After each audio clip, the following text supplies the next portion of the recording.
welcome back. Mohammed Tantawi, Dreamer Podcast. Thank you so much for listening. I really appreciate it, actually.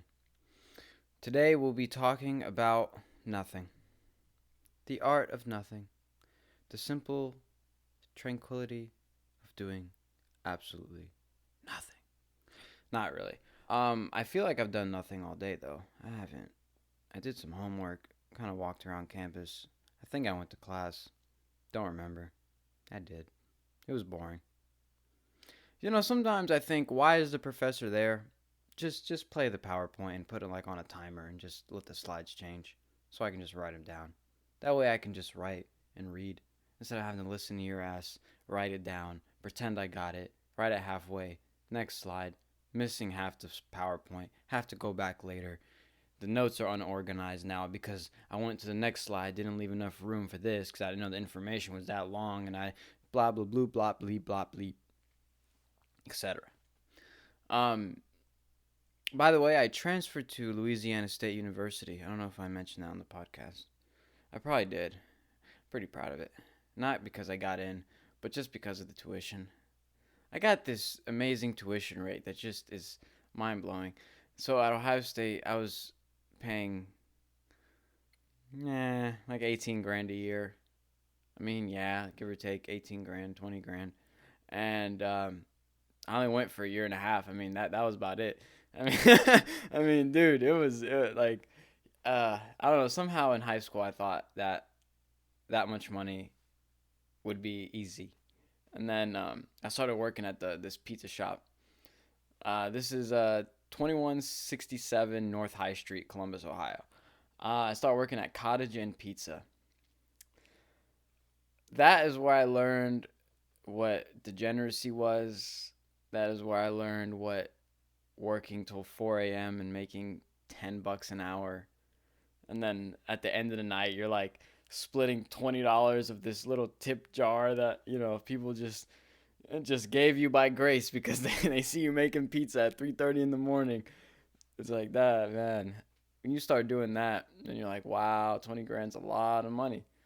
It didn't stop me though. I lived in Columbus. I gotta say, now that I've left, I miss it, and it was cool. Definitely very different from Baton Rouge. And I definitely would do the experience again. Minus some decisions. Few decisions.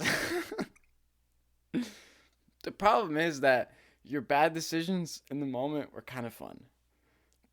The morning after is what you regret. The morning after, the things you have to do the next day, all that stuff just takes the L.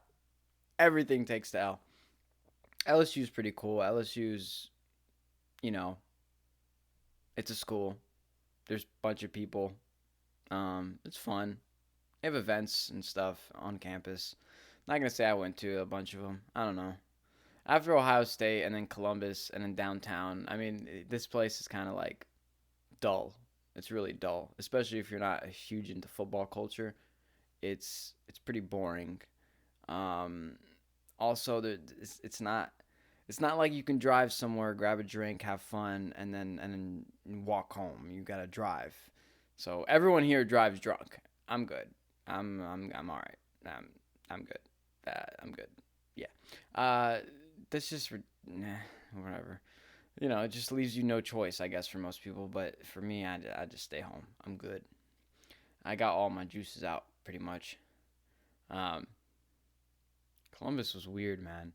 If you ever need a place to party, go to Columbus. Uh, but life is good. Just got through midterms. Everything's going great. Got my grades. Car is still running. I'm learning how to fix things slowly. I cleaned fuel injectors the first time in my life. I didn't know that one fuel injector cost $200 at AutoZone. That's nice. Great. Love everything. We can just go ahead and put a price cap. We can nationalize oil, and we can put a price cap on that. That'd be nice. If everyone got paid to sit home and do nothing, that wasn't my original idea, but I'm starting to believe it more and more every day. You should get paid to do nothing because it is annoying chasing a dollar. There's a myth that broke people when you grow up broke or grow up poor, it's like this myth that you need to stack up your bread. You need to do whatever you need to do, and you gotta save all that money. It reads, as my friend Corey would say, that reads, and you know it also comes with degeneracy, and you're around idiocy, and you're around ignorant opinions, and you're around shitty people, shitty clientele, working shitty hours, doing things that you don't even do at your house, like mop. And you're like finding yourself working harder for this, sandwich shop, and you come home and your house may look worse than the sandwich shop. And that's, you got to take those bullets to the brain because it's a wake up call. It like restarts your life when you really start knowing that you can go blue collar and work forever and always be broke.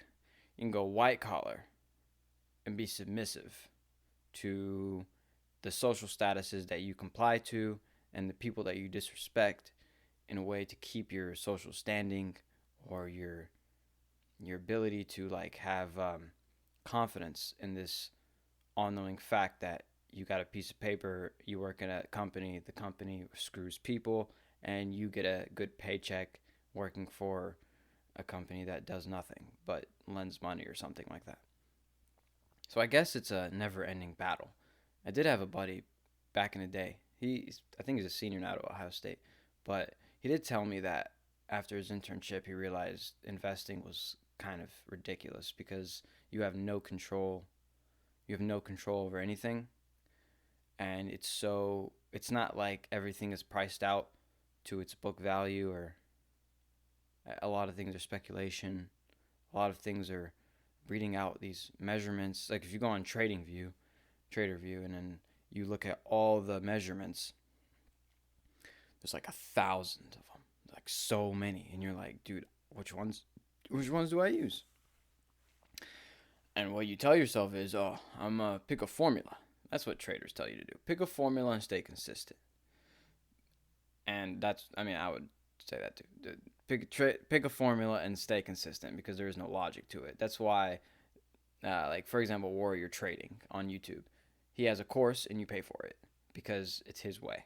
So he needs to make sure that he gets compensated for sharing his logic because you're taking the risk of theoretically if everyone knew about the way you trade, it wouldn't work anymore. Just uniqueness has its qualities.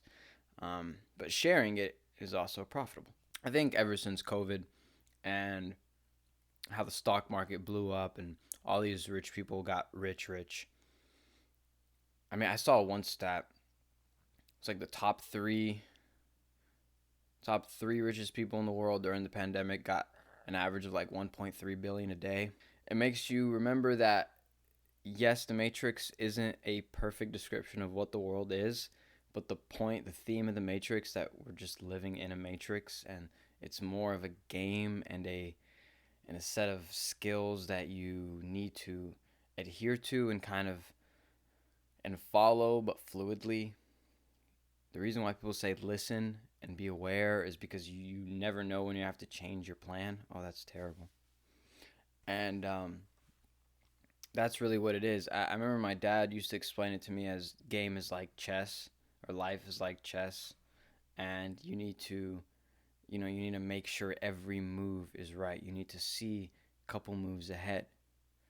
And it doesn't encompass everything, but it does let you know that no matter how little this decision you're about to make maybe looks like it, could be, it may be really important. And that's the big thing. That kind of makes you present.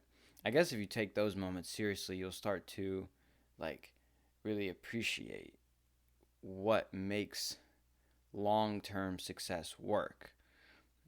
Because that's why when you see a rich person, you can almost like boggle your mind because you can't really even count how many good decisions they made. And what were those good decisions? And were those decisions good then? Are they good now? And can you still do them? Could you have predicted it? Could you have predicted that success? No way. But the person who succeeds will always tell you that they predicted their success. They knew, they strove, they drove, they climbed, they itched, they whacked. I mean, they did everything. I mean, by hook or by crook. Um, it works. It works for Instagram videos. It works for YouTube interviews, and it attracts audiences. I think after you garner financial success, if you didn't do it in a path of media, you naturally maybe will seek some media attention. There is an absolute obvious line that comes out of every successful person's mouth revolving around hard work, consistency, confidence, lack of care for the people around you. Just kind of striving and being hard-headed as can be. And yeah, that works.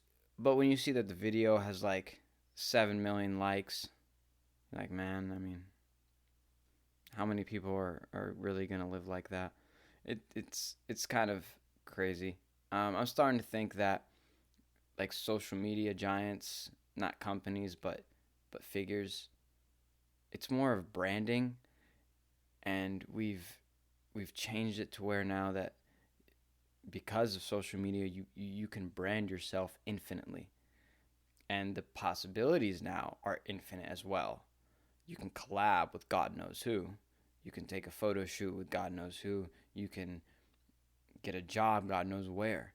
I mean, you really can make worldwide connections. So it is in your best interest to seek it, I guess. But I don't know if it really helps.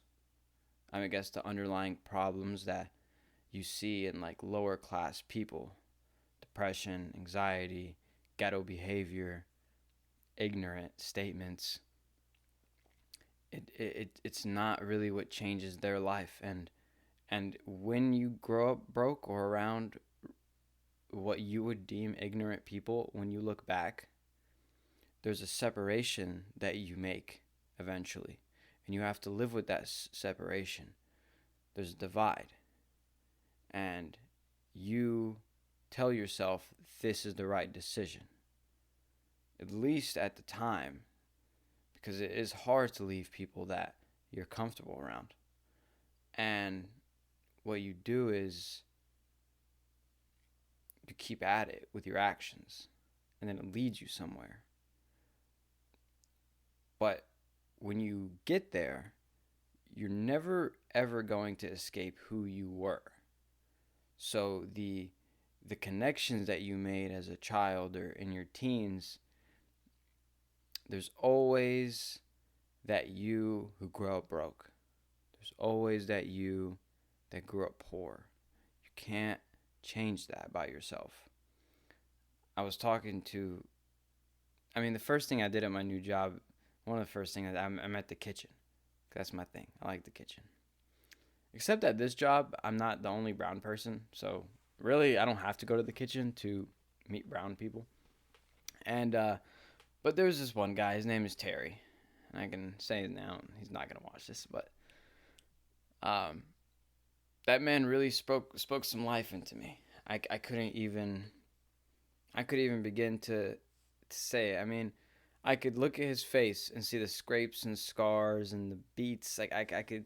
He just had it everywhere. He looked like he's been in a million fights. God knows sleeping where. I know he was homeless for a time and he was on the pipe and a lot of stuff. But he was there. And I asked him what he did that day. He was like, "Oh, I'm working a double at construction and I come here." This man's like almost 50 or something. And, to hear his story of where he was and to see him now, that to me is amazing. That to me is very, very difficult, very hard, because you have to pull yourself up from nothing. This man said he was sleeping under a bridge in Houston. No money, no job, no nothing. And, I felt sympathy greater than what I would have felt when I was 17, because if you told me at 17 I'm homeless and couldn't find a job, I would have said find a job. But I've been to enough interviews now. People don't want to let you in. People really don't. People are selective. You're going to come into a work environment and you're going to be established into a social setting, and you're going to have to talk, make jokes, interact, get along.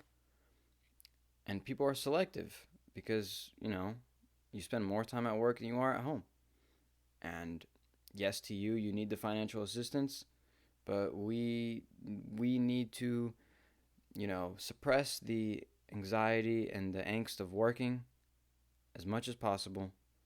And the only way to do that is to have a social environment where people feel maybe it's even cool to go to work. So I hope you got something from this episode. It's been a tough time in the world. Ever since the war, Nixon and all. I'm just kidding. Yeah, guys.